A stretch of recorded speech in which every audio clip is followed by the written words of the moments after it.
Танфлекс ауыз қуысына арналған спрей. Құрамы 1 мл спрейдің құрамында белсенді зат.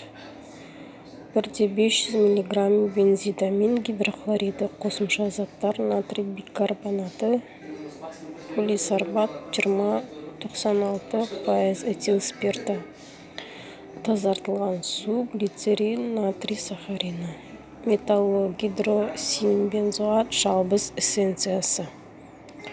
Өндіруші Абди Инфарм, Стамбул, Түркия. Яғни мерзімінен асып кетсе, пайдаланбау керек. Бұның мерзімі 2025 жылдың қаңтар айына дейін. Ауыз қуысына сеуіп, тамақ ауырған кезде пайдалануға болады. Өте жақсы көмектесті.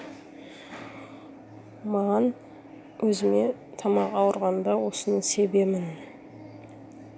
Бағасы да тұрарлықтай.